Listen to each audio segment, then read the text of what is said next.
Love ka namin. Eh? Alam ko yun. Pero, Ano? mahirap nag-iisa. Hindi ka naman nag-iisa. Nandito kami lagi. Kailan ka ba namin iniwan?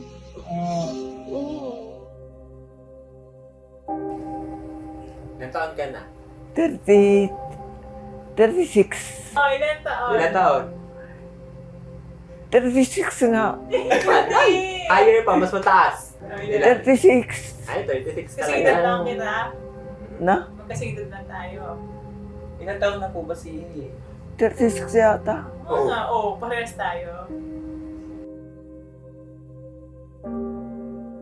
Sa unang tingin, tila simpleng pagkakamali lamang. Isang sagot na maaaring pagdaanan ng sino mang napagod o nalito. O di kaya'y normal na pagbabago dahil sa pagtanda. Ngunit para sa kanyang anak, ang sagot na iyon ay hindi basta kalituhan sa memorya. Pangalan ko, ako si Reding May totoo mong pangalan. Ridenta Rivera. Ilaw ng tahanan kung tawagin ang ating mga ina. Sila ang nagbibigay liwanag sa mga panahong madilim at gabay sa mga panahong tayo'y naliligaw. Ngunit paano kung ang ilaw na minsang kumabay sa atin ay siya namang kailangang bantayan upang hindi tuluyang mapundi?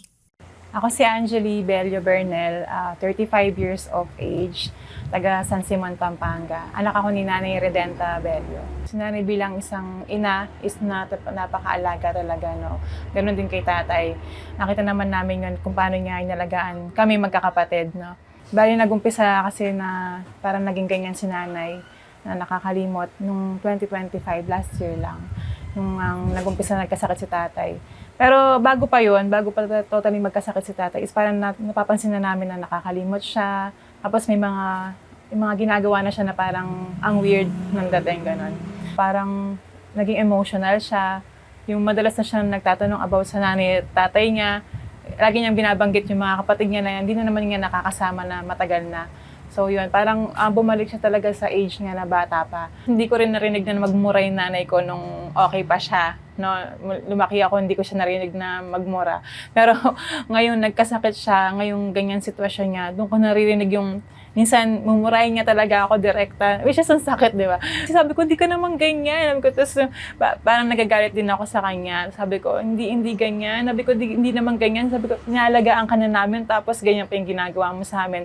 Yun, hindi ko pa naiintindihan nun siya, pwede pa kami aware na may Alzheimer, na parang early stage ng Alzheimer na pala siya, ganun. So, syempre, kumbaga nag-a-adjust pa kami sa sitwasyon niya nun. So, yun, naging magagalitin siya, mainitin yung ulo, palasigaw na siya. Tapos, yun nga, emotional, talagang lagi siyang umiiyak, ganun. Yung minsan, wala naman dahilan, iiyak na lang siya, yung talagang hahagulgul pa.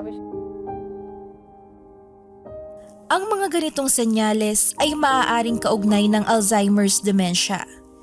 Isang sakit na nakakaapekto sa memorya, pag-iisip at pag-uugali.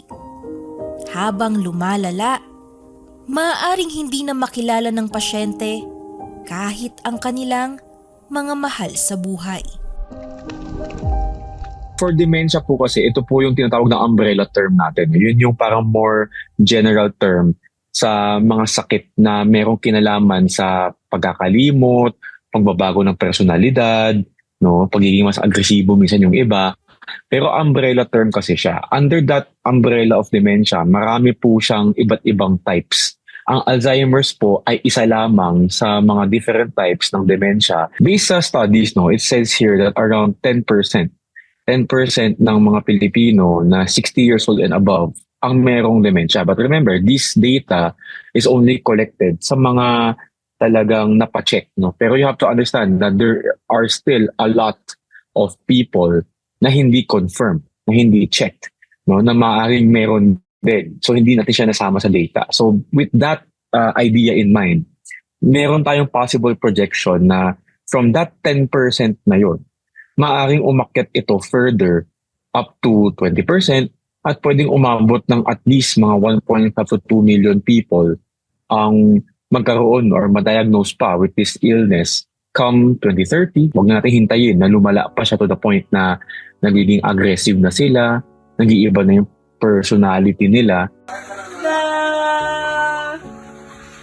Uy, bakit nagtatampo ang nanay? Hello? Hello po?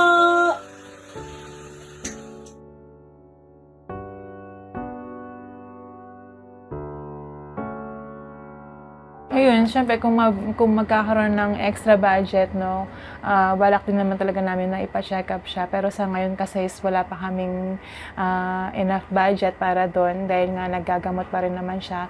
Tapos, syempre kakapasok pa lang namin sa negosyo ulit. Pero yun nga, kung magkakaroon naman talaga ng enough budget, talaga naman gusto namin ipa-check up siya para talagang matugunan din yung pangangailangan ni nanay, lalo na sa pag-iisip niya, di ba?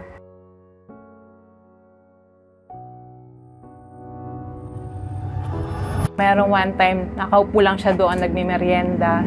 Tapos sabi niya, pakitawag nga yung, may sinasabi siyang pangalan. Yung tapat natin, sabi nga, dyan yung bahay niya. May binabanggit siyang pangalan, which is, yung pangalan na yun is taga sa kanila pa, Lawag, Ilocos Norte. May time pa na nagalit siya kasi nga, pinipilit namin na hindi ito yung Lawag.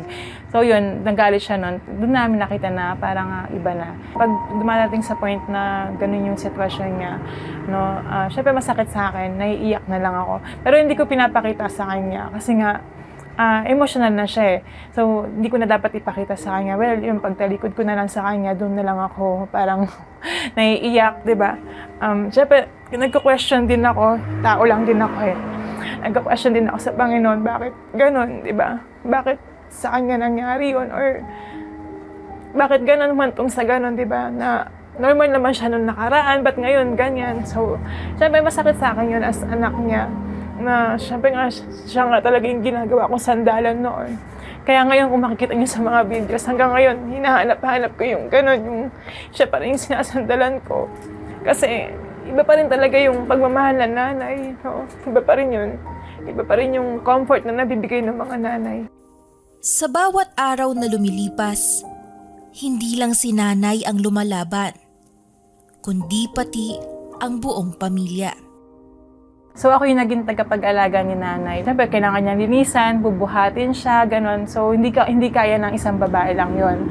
No? Kailangan ng suporta. So yan, yung asawa ko, salamat sa asawa ko na naging katuwang namin sa pag-aalaga sa mga magulang ko. Siguro nakikita sa video ako lang. Pero meron pa rin naman suporta galing sa mga kapatid ko. Hindi naman nila pinabayaan yung mga magulang namin hanggang ngayon. Ilan po yung anak niyo na?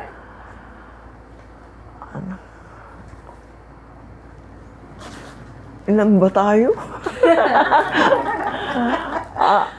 Ilan kami? 6 nata. 6. Para kay Angeli, ang pag-aaruga na ito ay hindi isang obligasyon, kundi isang paraan ng pagsukli sa bawat sakripisyo na buong buhay na inialay ni Nanay Ridenta para sa kanilang pamilya. Si nanay is naging mabuting ina sa amin. No? Ever since talagang halos gawa niya nun, hindi siya hihingi ng tulong hanggat kaya niya, siya lang, ganun. Kaya medyo na-spoil niya kami doon. Pero yun nga, dahil naging inspirasyon siya, nakita namin kung kano kasipag. Actually hanggang ngayon, naalala nga pa rin na minsan gigising siya, uy, maglalaba na ako, sabi niya gano'n. Yung madaling araw pa lang, alas 4, maglalaba na ako kasi yun yung mga nakasanayan niyang gawin. Masasabi ko ngayon na okay na kami. Pero nung bata kami is na mahirap, no?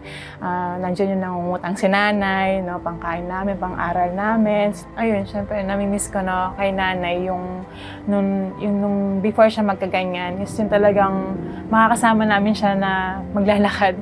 Yun lang eh. Kasi ngayon hindi na siya nakakapaglakad, no, ng mag-isa niya. No? So namimiss ko yun yung napaka-jolly niya, no? Makasama ko siya maglakad man lang, no, na kasama ko siya, parang nanay ko siya na ako yung nakakapit. Hindi yung ngayon, siya yung kumakapit sa akin ngayon eh. So yun yung pinaka-namimiss ko talaga sa kanya ngayon. Sa bawat araw na nagiging malabo ang kahapon, may isang anak na patuloy na kumakapit sa kasalukuyan. Umaakay, umaalalay, at muling binubuo ang mga sandaling unti-unting naglalaho. Naalala ko na yung pinaka hindi ko makakalimutan, no, sa sitwasyon ni nanay na ngayon is yung every time na maliligo siya. Ayan. Every time na maliligo siya, lagi siya nagpapa-thank you sa akin. Sabi niya, yung parang ikaw na lang yung nanay ko, no? Sabi niya, yung simpleng hihiluran mo lang siya. Sabi niya, thank you, sabi niya, nandyan ka. Sabi niya, tapos, sana ikaw na lang yung nanay ko, no? Ikaw na talaga yung nanay ko ngayon. Wala akong nanay talaga. Ngayon, nahawa ka sa akin. Bakit? Nanay naman na talaga ako eh. 3 na anak ko.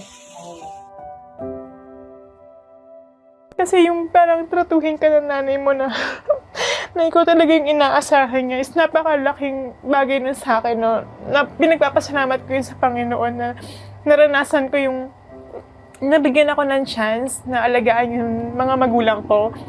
Kasi hindi ko yung tinitignan as pabigat, no? Kundi masaya ako. Masaya ako sa ginagawa kong pag-aalaga sa kanila, even nung kay tatay nun. Sobra akong saya. Kung ano man yung sitwasyon mo ngayon, pilit kong intindihin yun. O, kami magkakapatid. Nandito lang kami para sa'yo. At lagi mong tatandaan na mahal ka namin. Lalo ngayon, wala na si Papa. Alam ko sa amin ka kumukuha ng lakas. Kaya, yun, lagi kong sinasabi sa'yo na pag-pray mo ako, pag-pray mo kami. Kasi yun lang din yung kailangan namin. Gusto ka pa namin makasama ng mas matagal pa. Mahaba pang panahon. Kahit na ganyan na yung sitwasyon, no? Basta lagi ka pa, yung nakakatayo ka pa rin is malaking bagay na yun sa amin. No, malaking bagay na yun na nakakasama ka namin sa paglabas, lalo na sa pag-church. Pinag-pray ko na kami ay malusog lahat. Hindi kami pababayaan ng Panginoon.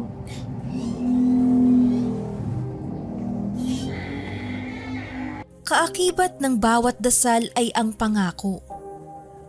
Pangako ng isang anak na kailanman hindi bibitaw sa kamay ng kanyang ina.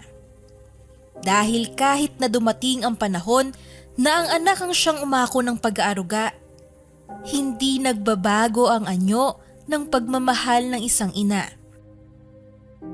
So, yun pangako ko sa'yo, no, na hindi kita iiwan, hindi kita pababayaan. Kahit anong mangyari, no, sasamahan ka namin sa sitwasyon mong ito. Kung ano man yung mangyari pa, nandito lang kami, nandito lang ako bilang anak mo. Yan, tumatayo na rin nanay mo kasi nga sabi mo ako yung nanay mo ngayon. So, hanggang kaya ko maalagaan kita, yun yung pinakapangako ko sa'yo. Bakit niyo po gusto maging nanay? Maraming ginagawa siya naala. Kasi pag naalala ko yung ginagawa niya. Naalagaan po kayo? Oo. Pinapaliguan. Pag inaalagaan po kayo ni Yaya, ano pong nararamdaman niyo? Pagmamahal. Habang unti-unting binubura ng kondisyong ito, ang mga alaalang bumubuhay sa ating isipan at puso, patuloy pa rin ang pagmamahal na hindi kailanman makakalimot. Sapagkat bago pa man magbago ang lahat, may isang ina na nagmahal ng walang pag-aalinlangan. Isang nanay na naging sandigan, ilaw at tahanan. At para sa mga anak na ngayon nagsisilbing magulang ng kanilang mga magulang, walang katumbas ang pag-aarugang ibinabalik. Tahimik, matatag, at wagas. Dahil ang pagiging ina ay hindi nasusukat sa ala-ala, kundi sa kakayahang magmahal ng walang hinihintay na kapalit.